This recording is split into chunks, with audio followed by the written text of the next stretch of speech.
बाबा प्यार तुम्हारा अमृत वेले उठाता, मोहिनी रात में मुझे जगाता। प्रेम की घंटी हृदय मंदिर में बजती, परमात्मा पुकार में आत्मा सुनती। नींद पर होती योग की विजय, माया के होते सहज पराजय। आराम नहीं मिलन चाहते, बाबा संग आत्मा खिल जाती।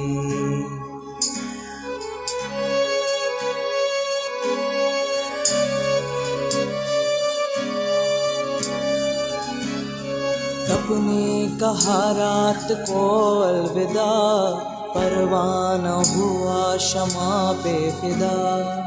समय से पहले बाबा जगाते, नयन खुलते ही मिलन कराते। प्रेम में भीगा मन संकल्प मुस्काते, माया के बंधन स्वयं कट जाते। ठंडी गर्मी बारिश अब तप के साथी, मौसम की मार अब ना डराती।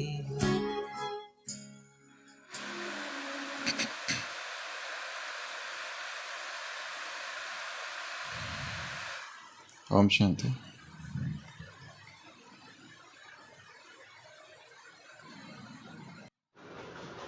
ஓம் சாந்தி. யுகமாற்றத்தின் நுழைவாயில் அமிர்தவேலை யோகா அப்படிங்கிற 108 நாள் பட்டியினுடைய இன்று 100வது நாள்.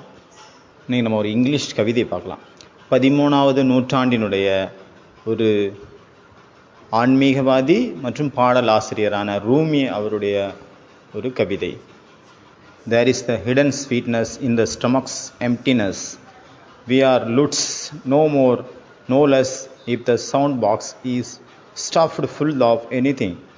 No music comes, but if brain and belly are burning clean with fasting, every moment new song comes out of the fire. The fog clears and new energy makes you run up the steps in the front of you, but emptier and cry like reed instruments cry. Emptier writes secrets with a reed pen. When you are full of food and drink, an ugly metal statue sits where your spirit should. When you fast, good habits gather like friends who want to help. Fasting is Solomon's ring. Don't give it to some illusion and lose your power. But even if you have lost all will and control, they come back when you fast, like soldiers appearing out of the ground, penadets flying above them. A table descends to your tents, Jesus' table. Expect to see it when you fast. This table spread with other food, better than the both of cabbages. Bible அப்புறம் வேறு சில கிரந்தத்தில் ஒரு ராஜாவினுடைய வர்ணனை இருக்குது. அவர் பேர் சோலமன். அதாவது அதில் கதையில் சொல்லப்பட்டிருக்குது, அவருக்கு அந்த சோலமனுக்கு கடவுள் ஒரு மோதிரம் கொடுக்குறாரு. அந்த மோதிரத்தினுடைய பவர் அந்த மாதிரி இருந்தது. அதன் மூலமாக பூதத்தை கூட அவர் கண்ட்ரோல் பண்ண முடியும். எல்லா பறவைகள் கூட அவரால் பேச முடியும். தத்துவங்களை கூட, இயற்கை தத்துவங்களை கூட அவரால் கண்ட்ரோல் பண்ண முடியும் அந்த மோதிரத்தின் மூலமாக. கூடவே அவர்கிட்ட இந்த பகுத்தறியக்கூடிய சக்தியும் இருந்தது. பொய் எது உண்மை எது அப்படிங்கிற பகுத்தறியக்கூடிய சக்தி அவர்கிட்ட இருந்தது. அப்புறம் ஒரு நாள் சாத்தான் அந்த மோதிரத்தை திருடிட்டார். இவர் அந்த மோதிரத்தை தேடி தேடி அலைஞ்சிட்டே இருக்கார். இவருடைய விவேகம் சுத்தமாக வேலை செய்யாமல் போயிடுச்சு. எங்கெங்கேயோ அலைஞ்சு திரிஞ்சு கடைசியில் அந்த கடல் அவருடைய மோதிரத்தை ரிட்டர்ன் பண்ணுது. கடல் கொடுக்குது. இந்த மாதிரி கடைசியில் கதை முடியுது. அந்த கடல் கொடுக்குற மாதிரி அந்த ரூமி அந்த கவிஞர் ரூமிங்கிற கவிஞர் வந்து அந்த சோலமனை வந்து அந்த இடத்துல மென்ஷன் பண்ணுறாரு அவருடைய கவிதையில். என்ன சொல்கிறார் அப்படின்னா, எப்போ வந்து வயிறு வந்து எம்டியாக இருக்குமோ அப்போ வந்து ஒரு மறைமுகமான ஒரு மகிழ்ச்சி அங்கே உள்ளே இருக்கும். வயிறு எம்டியாக இருக்கும்போது ஒரு ஆனந்தம் உள்ளுக்குள்ளே ஒரு ஆனந்தம் இருக்கும் அப்படிங்கிறார். அந்த வயிறு காலியாக இருக்கும்போது ஒரு ஸ்வீட்னஸ் அங்கே உதயமாகுது. இந்த உடல் வந்து ஒரு வீணைக்கு சமமானது. இதில் அதிகமாக உணவுகளை நம்ம கொடுக்குறோம் அப்படின்னா அந்த வீணையிலேருந்து ஸ்வரம் வராது. வீணை வந்து எப்போ நிறையாமல் இருக்கோ, காலியாக இருக்கோ, அப்போ தான் அதுலேருந்து இசைகள் வரும். ஒருவேளை அது நிறைஞ்சிருந்தது அப்படின்னா அதுலேருந்து எந்த ஒரு ஸ்வரமும் வராது. நம்ம உடல் எதற்கு சமமானது? வீணைக்கு சமமானது. வீணை மாதிரி இந்த உடம்பு. நம்மளுடைய மனசும் நம்மளுடைய புத்தியும் நம்மளுடைய உடலும் எப்போ எம்டியாக இருக்குதோ, விரதம் இருக்குதோ, அப்பொழுது நமக்குள்ளேருந்து ஒரு அற்புதமான இசை வெளிப்படுது. அதனால் மனதினுடைய எல்லா அழுக்குகளும் நீங்கும் பொழுது புதுமையான ஒரு விஷயம் அங்கே வந்து பிறப்பெடுக்குது. நம்ம உடம்பினுடைய இந்த மாதிரி நம்ம வந்து விரதம் இருக்கும்போது நம்ம உடம்புக்குள்ள ஒரு எனர்ஜி உருவாகுது. அந்த எனர்ஜி வந்து ஒவ்வொரு படிக்கட்டையும் கடந்து செல்வதற்கான ஊக்கம் அளிக்குது. அதனால் காலியாக இருந்தால் தான் எப்படி வந்து புல்லாங்குழல் இசையை வெளிப்படுத்துதோ அதே மாதிரி இசை வெளிப்படும். அந்த புல்லாங்குழலின் அழுகையில் சங்கீதம் இருக்குது. எப்போ வந்து நம்ம சாப்பாடு கம்மியாக சாப்பிட்டு நம்ம இருக்கிறோம் அப்படின்னா அந்த நேரத்தில் தான் ஒரு பேனா தன்னுடைய எல்லா ரகசியங்களையும் எழுதுகிற மாதிரி நம்முடைய எல்லா ஆத்மாவுடைய எல்லா ரகசியங்களும் அங்கே வெளிப்படுகிறது, விழித்தெழுகிறது. உணவுகளால் எப்போ நீ நிறைஞ்சிடுறியோ அந்த நேரத்தில் உனக்குள்ள சைத்தான் உட்காந்துடுறான். சைத்தான் வந்து குடி கொண்டுடுறாரு சாத்தான். அந்த இடத்துல அப்போ என்ன இருக்காது? கோவில் இருக்காது, பிசாசுகள் வாழும் இல்லமாகத்தான் இருக்கும். எப்போ நீங்கள் உபவாசம் இருக்கிறீங்களோ அந்த அப்போ உபவாசம் இருக்கும் பொழுது உன்னுடைய எல்லா நல்ல குணமும் உனக்குள்ளே ரிட்டர்ன் வந்துடுது. உனக்குள்ள இருந்து எல்லா கெட்ட குணமும் வெளியே போயிடுது. உபவாசம் அப்படிங்கிறது இந்த சோலமன் அவருடைய மோதிரம் மாதிரி. இதை நீ மாயாவுக்கு கொடுத்துட்ட அப்படின்னா அது அதனுடைய சக்தியை இழந்துடும். உன்னுடைய கட்டுப்பாட்டு மற்றும் நிதானம் எல்லாம் நீ இப்போ இழந்துட்டியோ, அப்போ நீ உபவாசம் இருந்த அப்படின்னா உன்னுடைய எல்லா சக்திகளையும் நீ திரும்ப பெற முடியும். எப்படி பூமிக்கு உள்ளே இருந்து துளைச்சிட்டு வராங்க தன்னுடைய சேனாதிபதிகள், சேனா வீரர்கள், அந்த மாதிரி நம்ம உபவாசம் உண்ணாவிரதம் இருக்கும் பொழுது அந்த அளவுக்கு நமக்கு எஃபெக்ட் இருக்குங்கிறார். எப்பொழுது நீ உங்கள் உபவாசம் இருக்கிறீங்களோ அப்பொழுது உங்களுக்குள்ளே இருந்து ஜீசஸினுடைய டேபிள் அங்கே வருகிறது உங்களை நோக்கி. ஒரு தெய்வீக தட்டு, ஒரு தெய்வீக பாத்திரம் கிடைச்சது மாதிரி இந்த உண்ணாவிரதம் அந்த மாதிரி சக்திகளை கொடுக்கும். அதனால் அந்த பாத்திரத்தில் இருக்கக்கூடிய அந்த புனிதமான விஷயத்தை நீங்கள் எடுத்துக்கொள்ளும் பொழுது உண்ணாவிரதத்தில் இருக்கிறதுனால அது உங்களுக்கு கிடைக்குது. அதனால் நீங்கள் அதை பார்க்காதுங்க. ஏன்னா உங்களுக்கு கிடைச்சிருக்கிறது ஈஸ்வரிய ஆனந்தத்தின் ஒரு பிரசாதம். ஈஸ்வரிய ஆனந்தம் அப்படிங்கிற பிரசாதம். ரூமி அப்படிங்கிறவருடைய ரொம்ப ரொம்ப ரொம்ப ஃபேமஸான ஒரு கவிதை இது. அதில் வந்து ஃபாஸ்டிங், அந்த உண்ணாவிரதத்தை வந்து அதிகமாக மென்ஷன் பண்ணுறாரு இதில்.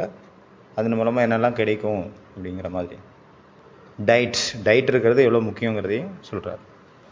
There is a hidden sweetness in the stomach's emptiness. Empty அப்படின்னா காலி, அதாவது ஒன்றுமே இல்லை. இந்த பேப்பரை பாருங்கள், இந்த பேப்பரில் வந்து என்ன இருக்குது? காலி, ஒன்றுமே இல்லை. அவ்யக்த ஸ்திதி, அப்புறம் அவ்யக்தமான வயிறு. இப்போ வயிறு வந்து எப்படி இருக்கணும்? அவ்யக்தமாக இருக்கணும். அவ்யக்த வயிறுனா என்ன அர்த்தம்? காலியாக இருக்கணும். எவ்வளோக்களோ வயிறை நிரப்புவீங்களோ அந்தளவு வயிறு வந்து நிரம்பாது. பசி இன்னும் தூண்டிவிடும். பசியினுடைய பிறப்பு அங்கே பசி வந்து உதயமாகுது. அதனால் இன்றைக்கி வந்து 7 பாயிண்ட்ஸ். அதில் 7வது இன்றைய மகா வாக்கியத்தினுடைய 7வது பாயிண்ட். குழந்தைகளே, இது கூட ஒரு விதியாக இருக்குது. யார் அதிகமாக சாப்பிடுவாங்களோ அவங்க அதிகமாக தூங்குவாங்க. அதிகமாக சாப்பிட்டா அதிகமாக தூக்கம் வரும். யார் வந்து பாபா நினைவில் இருப்பாங்களோ அவங்க குஷியில் சாப்பாடு கூட கம்மியாக தான் சாப்பிடுவாங்க. அதனால் தூக்கங்கிறது அந்த நேரத்துக்கு குழந்தைங்க தூங்கிடணும். நியமம் என்னென்னு பார்த்தோம். யார் அதிகமாக சாப்பிடுவாங்களோ அவங்களுக்கு அதிகமாக தூக்கம் வரும். ரொம்ப நேரம் தூங்குவாங்க. ஏன்னா அவங்களுடைய எல்லா ஊர்ஜாவும் அந்த சக்தியும் அதை வந்து காப்பாற்றுறதுலே இருக்கா. சாப்பாடு அதிகமாகிடுச்சுன்னா அதை ஜீரணம் பண்ணுறதுல அந்த சக்திகள் எல்லாம் செலவாகுது. டைஜஷன்லேயே அதிகமாக சக்தி செலவாயிருது. ஒரு யோகி வந்து கொஞ்சம் கொஞ்சமாக டைஜஷன்லேருந்து அப்சர்வேஷனில் வராரு, அப்சர்வேஷன்லேருந்து சார்ஜிங் ஸ்டேஜுக்கு வராரு. ஜீரணிக்கக்கூடிய சக்தி வந்து உணரக்கூடிய சக்திக்கு வராரு, அப்புறமாக சார்ஜ் பண்ணக்கூடிய ஸ்டேஜுக்கு வராரு.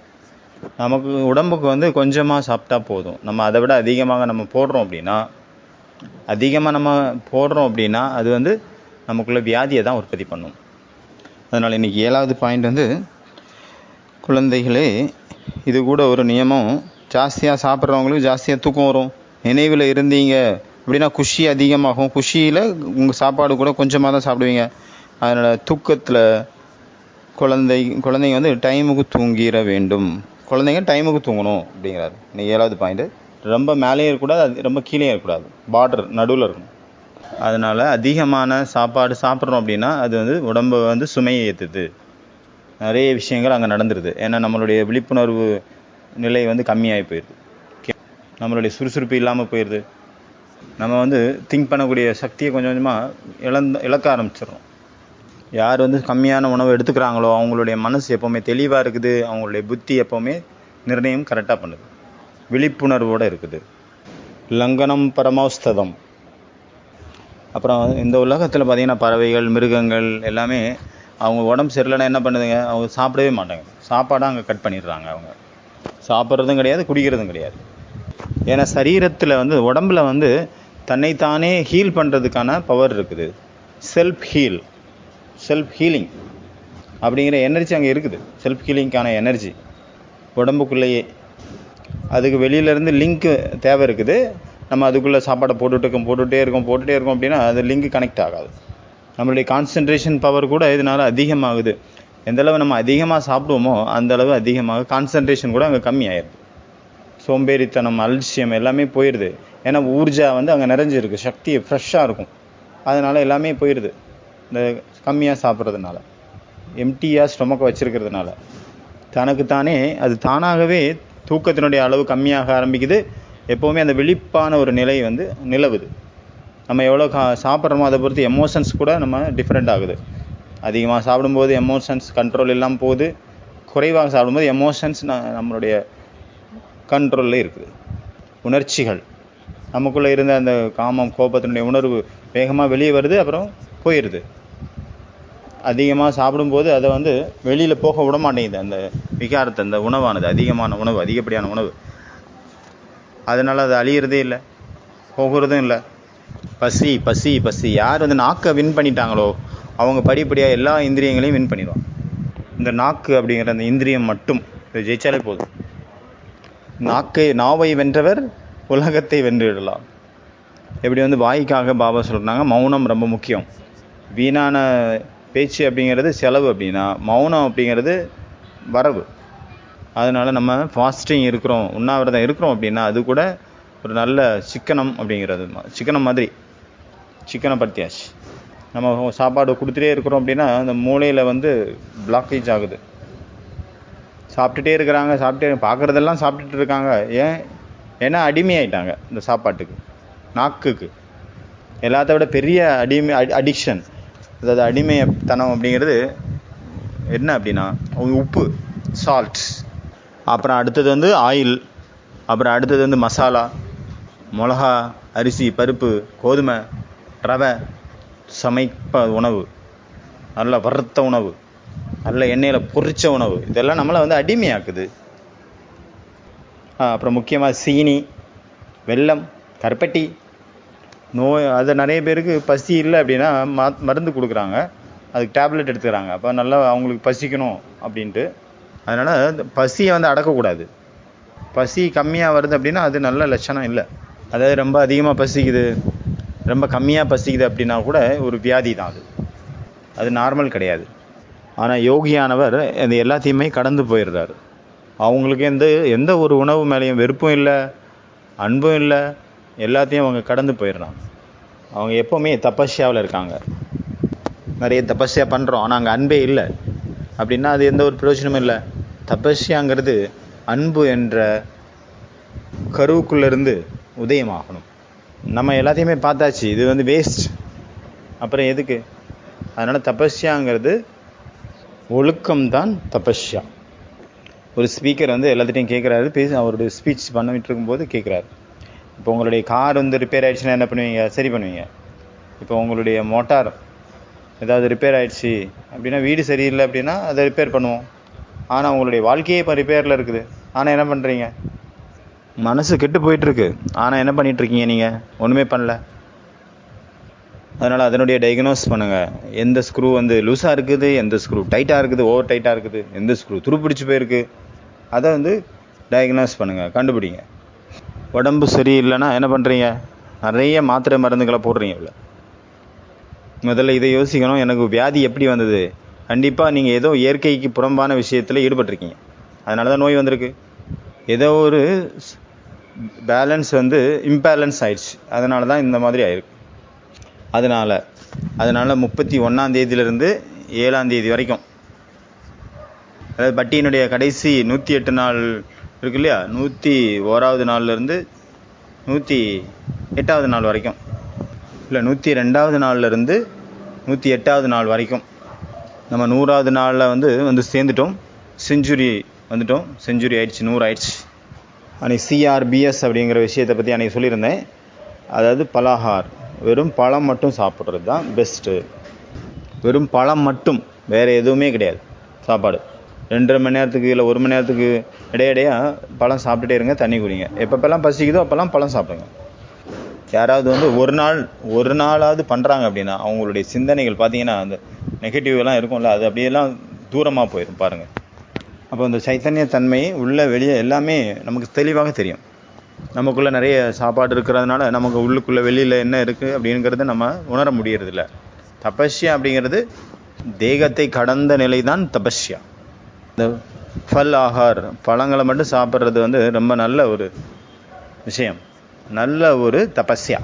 ஏன்னா மனசு லேசாயிடுது, உடம்பு லேசாயிடுது. அப்புறம் நம்ம அந்த மரத்துக்கும் நம்ம சேவை பண்ணுறோம். அந்த பழத்தை சாப்பிட்டுட்டு அதனுடைய விதையை வந்து நம்ம பூமியில் போடுறதுனால, அதனால் பழத்தை சாப்பிட்டுட்டே நீங்கள் ஃபீல் பண்ணுங்கள், இந்த விதையை வந்து நான் வந்து திருப்பி கொடுக்குறேன் இந்த பூமிக்கு. இந்த விதை வந்து ஒரு இந்த யோகியினுடைய கையில் தொடப்பட்டுடுச்சு.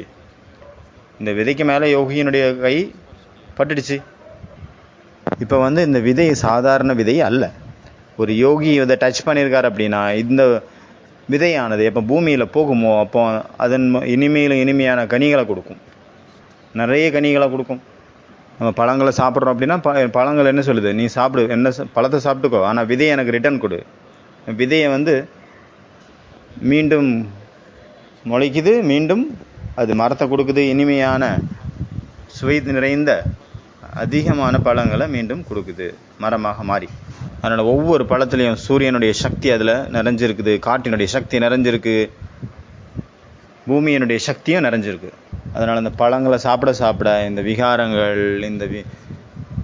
இந்த கிளர்ச்சிகள் எல்லாமே கொஞ்சம் கொஞ்சமாக, நம்ம உப்பு சாப்பிட்றதுனால, மசாலா சாப்பிட்றதுனால, எண்ணெய் ஐட்டம் சாப்பிட்றதுனால இந்த கிளர்ச்சிகள் வந்து எழுதோ, ரொட்டினால், சாதத்தினால, சமைக்கப்பட்ட உணவுனால், இந்த அரிசி பருப்பு சாம்பார்னால், இந்த காய்கறியினுடைய காரணத்தினால, இந்த கிச்சடியினுடைய இந்த பொங்கலினுடைய காரணத்தினால, இந்த உப்புமாமுனுடைய காரணத்தினால, இந்த புட்டினுடைய காரணத்தினால, தோசையின் காரணத்தினால, இந்த ஆப்பத்தினுடைய காரணத்தினால, ஊத்தப்பத்தின் காரணத்தினால, இடியாப்பத்தின் காரணத்தினால, என்னெல்லாம் ஆப்பம் இருக்கோ எல்லாத்தின் காரணத்தினால, அப்புறம் சாண்ட்விச், டோக்லா, டேப்லா, பரோட்டா, அப்புறம் சாண்ட்விச், எல்லா வகையான டோலி, இதுக்கு பிறகு இதெல்லாம் நீங்கள் பழம் மட்டும் சாப்பிட ஆரம்பிச்சிட்டிங்கன்னா அதுக்கு பிறகு இது எல்லாமே உங்களுக்கு வேஸ்ட்டாக தெரியும்.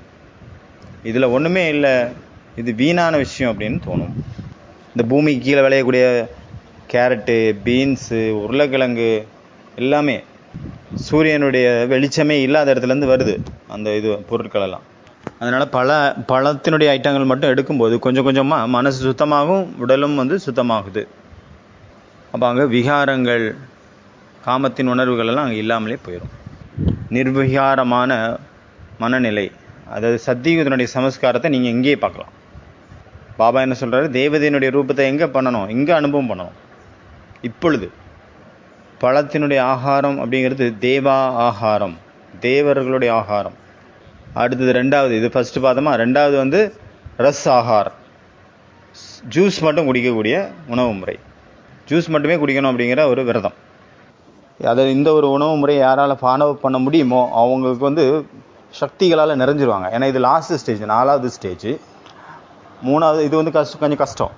3வது ஸ்டேஜ் அந்த பழங்கள், ஃப்ரூட்ஸ் மட்டும் சாப்பிடக்கூடியது பார்த்தோம் இல்லையா, அது. இது வந்து 4வது.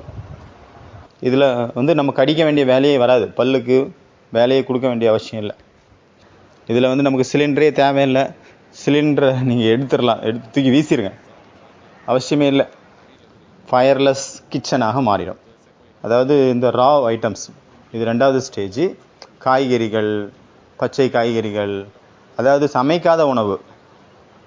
ஃபஸ்ட்டு வந்து ஒன்று பார்த்தோம் பழங்கள், இன்னொன்று பார்த்தோம் ஜூஸு. இது 3வது ஸ்டேஜ்.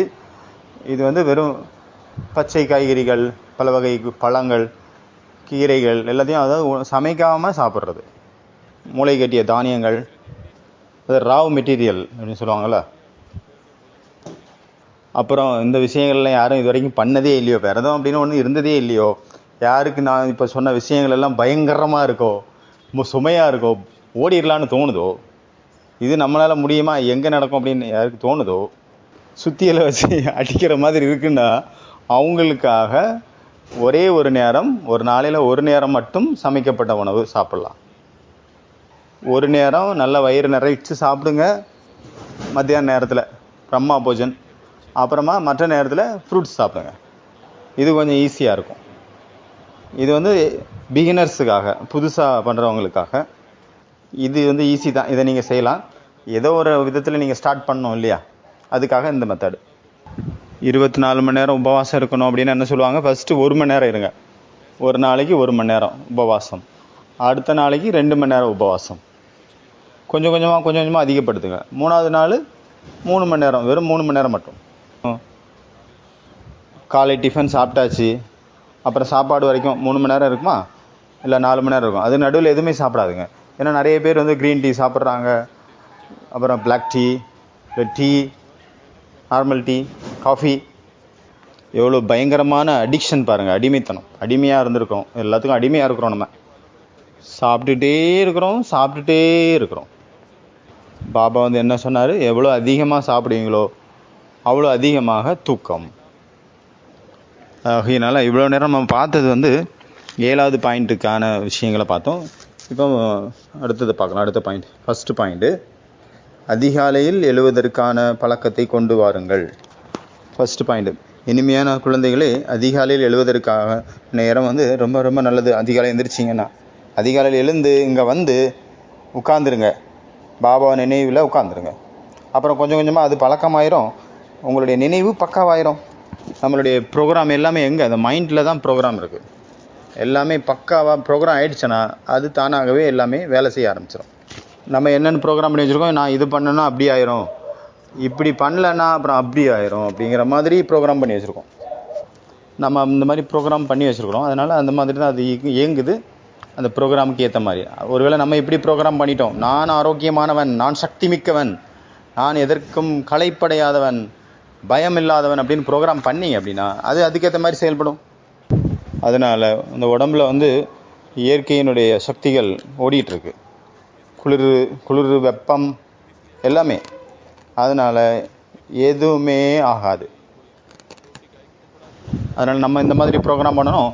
எனக்குள்ளே வந்து இயற்கையினுடைய சக்திகள் இருக்குது, குளிர் வெப்பம் எல்லா சக்தியும் இருக்குது, அதனால் எனக்கு ஒன்றுமே ஆகாது, நான் வந்து என்னுடைய நினச்சிட்டேன் அப்படின்னா அதை செய்ய முடியும், அதற்கான சக்தி இந்த உடம்பில் இருக்குது அப்படின்னா நீங்கள் அப்படி ப்ரோக்ராம் பண்ணுங்கள். அப்புறம் பாருங்கள், உங்களுக்கு ஒன்றுமே ஆகாது, எதுவுமே உங்களை பாதிக்காது.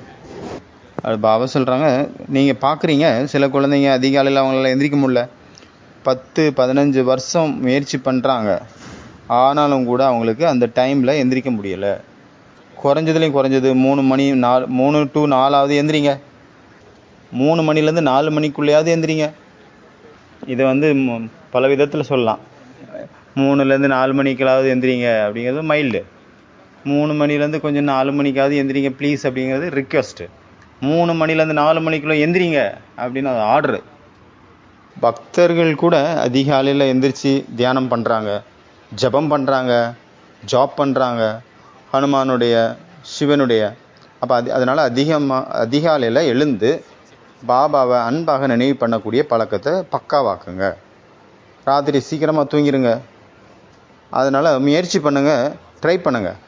ராத்திரி காலையில் 1 மணி 2 மணிக்கு எந்திரிக்கிறதுக்கான கொஞ்சம் முயற்சி பண்ணுங்கள். எப்படி எந்திரிப்பீங்க? தொண்டை அடைக்கிற அளவு நீங்கள் சாப்பிட்டுட்டீங்க. அப்போ எப்படி தான் எந்திரிக்க முடியும்? எங்கேருந்து எந்திரிக்கிறது? 5-10 சப்பாத்தி, டேப்லா, குருமா, சப்ஜி, அப்புறம் பச்சை மிளகா, இஞ்சி, ஊறுகாய் எல்லாம் சாப்பிட்டா எப்படி எந்திரிக்க முடியுங்கிறேன். நம்மளுடைய எல்லா சக்தியும் எங்கே போயிடுச்சு? அதை ஜீரணம் பண்ணுறது வேலையில் நம்ம எல்லா சக்தியும் அங்கே போயிடுச்சு. அப்போ எங்கேருந்து எந்திரிக்க? பழங்களுடைய ரொம்ப விசேஷம் தானே அப்படின்னா உடனே அது ஜீரணமாயிரும். அதனால் உடனே பசிக்க ஆரம்பிக்கும். அதனால் லேசான தன்மை அங்கே இருக்கும் எப்போவுமே. அதனால் சில நேரம் ஆசை வருது, கொஞ்சம் சமைச்ச உணவு கொஞ்சம் சாப்பிட்லாம். ஒரு சின்ன ரொட்டி பீஸு, சின்ன ஒரு கொஞ்சம் சாதம், கொஞ்சம் ரசம், அதுவும் சுட கிடச்சிதுன்னா, இந்த குளிராக இருக்குது, சுட கரம் கிடச்சிதுன்னா ரொம்ப சூப்பராக இருக்குமே. இந்த மழை நேரத்தில் குளிராகவும் இருக்குது, இந்த நேரத்தில் சுட வடை, பருப்பு வடை, உளுந்து வடை கிடச்சிதுன்னா ஆஹா ஆனந்தம், பரமானந்தம். கூடவே பாயாசம் இருந்துன்னா ஆஹா என்ன ஒரு டபுள் பரமானந்தம். அதீந்திர சுகமே வந்துடுது சாப்பிடும்போது. அப்போ பாபா மேலே ரொம்ப நன்றி உணர்வு வந்துடுது. ஏ பிரபு, நீங்கள் எனக்கு என்னெல்லாம் கொடுத்துட்டீங்க, சத்தியுகத்தினுடைய 36 வெரைட்டி எங்கேயே கொடுத்துட்டீங்களே, ரொம்ப நன்றி பிரபு. எது சாப்பாடு நிறைய சாப்பிட்டா உடனே நன்றியாமா. பாபா உங்களுடைய பாலனை மதுபனில் ஹாப்பி வில்லேஜில் ரிட்ரீட் சென்டரில் என்ன ஒரு பாலனை, ஆஹா பரமானந்தத்தில் போயிட்டேன், என்ன சாப்பாடு கொடுத்துட்டீங்க பாபா, நன்றி பாபா. சாப்பிட்டவொன்னே தான் அவருக்கு பாபா நினைவு வருது, நன்றி உணர்வு வருது, ஆனந்தத்தை அடைகிறாரு. இல்லை அது வரைக்கும் தூங்கிட்டு இருந்தவர், சாப்பாடு நல்ல சூப்பரான சாப்பாடு, அதீந்திரிய சுகம் வந்துருச்சுப்பா. நான் ஒரு பிரதரை பற்றி சொல்லியிருந்தேன்ல, அவருக்கு என்றைக்கு அவங்க மொமோஸ் பண்ணுறாங்களோ அன்றைக்கி காலையிலேருந்தே அவருக்கு யோகா நல்லா இருக்கும். அவர் ராத்திரியே கேட்டுக்கிறாரு, காலையில் என்ன டிஃபன், மொமோஸ் அப்படின்னோடனே அவருக்கு ராத்திரியிலேருந்தே யோகா பயங்கரமாக பிச்சுட்டு வருது. அதுவே தமிழ்நாட்டில்னா பரோட்டா போடுறாங்கன்னொன்னே ராத்திரி ஃபுல்லாக விரதம் இருந்து காலையில் நிறைய சாப்பிட்ணுன்ட்டு வெயிட் பண்ணிகிட்டு இருக்காங்க. எப்படி ராஜா வராருன்னா எல்லோரும் ஒதுங்கிக்கிறாங்களோ அதே மாதிரி எவ்வளோ சாப்பிட்டு இருந்தாலும் அதெல்லாம் ஒதுங்கிதுங்க, ஓரம் கொண்டிருங்க. ஏன்னா ராஜா வர போகிறார்ல. அதனால் உணவு பழக்கத்தினுடைய சாதனை ரொம்ப உயர்ந்த சாதனை. ஏன்னா இந்த உணவு தான் நம்ம களைப்புக்கு பிறப்பெடுக்குது, களைப்பை ஏற்படுத்துது, சோம்பலை ஏற்படுத்துது, அலட்சியத்தை ஏற்படுத்துது, தூக்கத்தையும் அதுதான் உருவாக்குது. தூக்க கலக்கத்தை, வில் பவரையே கம்மி பண்ணிடுதுன்னா பார்த்துக்குங்க, இச்சா சக்தியை கம்மி பண்ணிடுது. அடுத்தது அடுத்த பாயிண்ட், பாபாவுடைய மகா வாக்கியம். பாபா சொல்கிறாங்க, காலேஜினுடைய குழந்தைங்க கூட அதிகாலையில் எழுந்திரிச்சு அவங்க அத்தியனம் பண்ணுறாங்க, படிக்கிறாங்க. அதிகாலையில் ஏன் படிக்கணும்? ஏன்னா ஆத்மா ரெஸ்ட் எடுத்து ரிஃப்ரெஷ்ஷாக இருக்குது. அதனால் அதிகாலையில் எழுதுவதற்கான ஆர்வம் இருக்கணும். என்ன இருக்கணும்? ஆர்வம். விக்டோரியா மகாராணியினுடைய மந்திரி கூட ராத்திரி வெளியில் லைட் வெளிச்சத்தில் போய் படித்து தான் அவர் அந்த மந்திரி பதவி அடைஞ்சார். நான் நிறைய ரிசர்ச் பண்ணிட்டேன். விக்டோரியா மகாராணிக்கு மந்திரி ஒருத்தர் விளக்கில் படித்து வந்தார் அப்படிங்கிற எதுங்கேயுமே இல்லை. அவங்ககிட்ட ஒரு விளக்கு இருந்தது அப்படிங்கிறது இருக்குது, விளக்க கூட இருக்குது, மென்ஷன் இருக்குது. ஆனால் அவர் மந்திரி அந்த விளக்கில் படித்து வந்தார் அப்படிங்கிறது எங்கேயுமே இல்லை. பாபா எங்கேருந்து பிடிச்சாருன்னு தெரியல. இந்த ஹிஸ்டாரிக்கல் ரெக்கார்டில் எங்கேயுமே இல்லாத ஒரு விஷயம் இந்த விஷயம் பாபா சொல்கிறது. அதனால் எங்கேயாவது இருப்பார், அது ஹிஸ்டாரிக்கலில் இல்லை, ஆனால் பாபாவுக்கு தெரிஞ்சிருக்கு. ஆகையினால் பக்தி மார்க்கத்தில் கூட அதிகாலையில் எழுந்திரிக்கிறாங்க. ஞான மார்க்கத்தில் அதிகாலை எழுந்து பாபாவை நினைவு பண்ணுறாங்க. பாபா நினைவில் இருக்கணும். பாபா சொல்கிறாங்க, உங்களுடைய ஆன்மீக சேனை, பாபா சொல்கிறாங்க உங்களுடைய இந்த ஆன்மீக சேவை ரொம்ப ரொம்ப நல்லது. அதனால் அதிகாலை மற்றும் மாலை நேரம் இந்த சர்வீஸ்லேயே நீங்கள் ஈடுபடுங்க. மாலையில் 6 மணிலேருந்து 7 மணி வரைக்கும் ரொம்ப நல்ல நேரம். சத் சங்கங்கள் பூஜையெல்லாம் காலையிலையும் மாலையிலேயும் தான் நடக்குது. அப்புறம் அடுத்த பாயிண்ட்டு, இனிமையான குழந்தைகளே, பாபாவை நினைவு பண்ணுறதுக்காக அமிர்த வேலையினுடைய நேரம் ரொம்ப ரொம்ப நல்லது. உஸ்ஸமய அந்தர்முகி, அந்த நேரத்தில் அந்தர்முகியாக ஆகி உள்நோக்கு முகமுடையவராக ஆகி ஆத்மஸ்வரூபத்தில் நிலச்சி உட்காருங்கள், அமருங்கள். அப்புறம் அடுத்த பாயிண்ட்டு, அதிகாலையில் எழுந்து கண்டிப்பாக நினைவில் உட்காரணும். இதில் எந்த ஒரு தவறும் செய்யக்கூடாது. புண்ணிய கணக்கை சேமிக்கணும். பாபா சொல்கிறாங்க, குழந்தைகளே மாயை பார்த்து கூட பயப்படாதுங்க. எவ்வளோ தான் உங்களை மறக்கடிக்கிறதுக்கு முயற்சி பண்ணாலும் கூட நீங்கள் களைப்படைஞ்சிடாதுங்க. அமிர்த வேளையில் எழுந்து பாபா நினைவில் அமர்றதுக்கான முழுமையாக முயற்சி பண்ணுங்கள். ஆனால் யாருடைய அதிர்ஷ்டத்தில் இல்லையோ அவங்க நிறைய சாக்கு போக்குகளை உருவாக்குறாங்க. ஒருவேளை யார் அதிகாலையில் எந்திரிக்கலையோ, அவங்க யார் தூங்குனாங்களோ அவங்க இழந்துட்டாங்க. வெறும் சாப்பிட்றது தூங்குறது அப்படியே இருக்கிறாங்க அப்படின்னா அவங்க எல்லாத்தையும் இழந்துட்டாங்க அப்படின்னு அர்த்தம். ஆகையினால் அதிகாலையில் எந்திரிக்கக்கூடிய பழக்கத்தை ஏற்படுத்துங்கள். சிலர் பார்த்திங்கன்னா 3 விதமான இது ஃபாலோ பண்ணுறாங்க.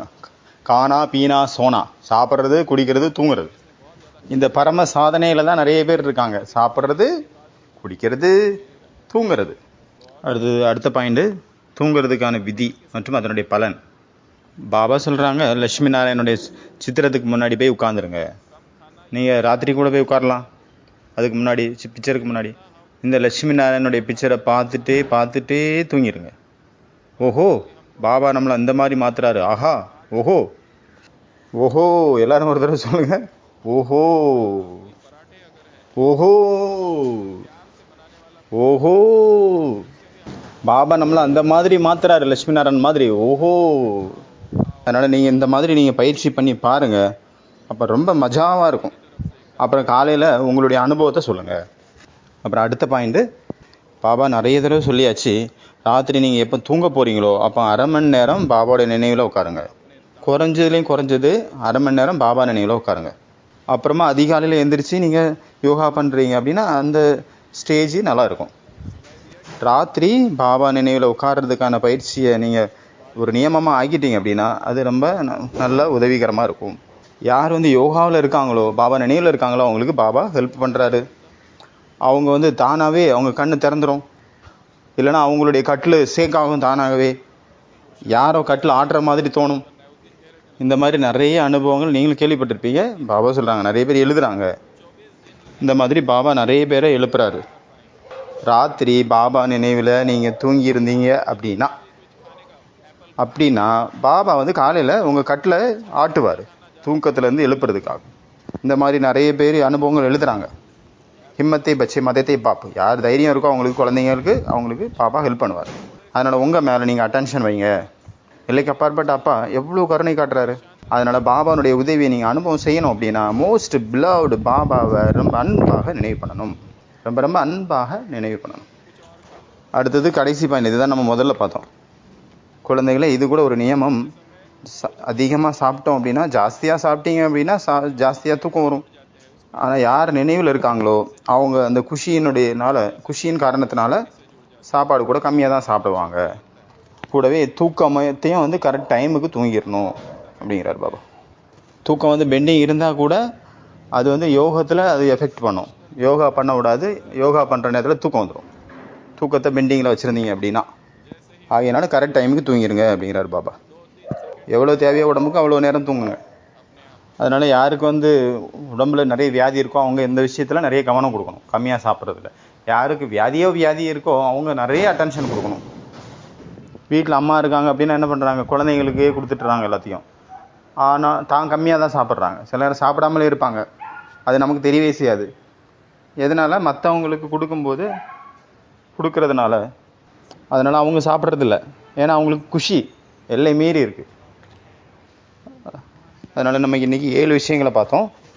அதனால் எல்லாத்தோட ஃபஸ்ட்டு நம்பர் 1 பாயிண்ட் என்ன, பழக்கத்தை ஏற்படுத்துங்க. நினைவில் அதிகாலையில் எந்திரிச்சு பாபா நினைவில் உட்கார்றதுக்கான பழக்கத்தை ஏற்படுத்துங்க. இதான் ஃபஸ்ட் பாயிண்ட். அதாவது மென்டல் ப்ரோக்ராம் நம்ம க்ரியேட் பண்ணணும். 2வது அத்தியனம் பண்ணணும், படிக்கணும். 3வது அந்தர்முக்தா, உள்நோக்கு முகம்.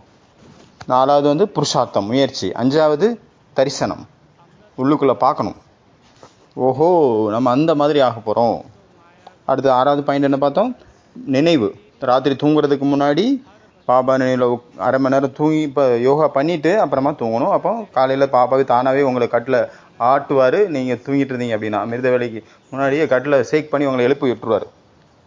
ஆனால் யார் அதிகமாக சாப்பிட்ருக்காங்களோ அவங்க கட்டிலையும் பாபா ஆட்டுவார்.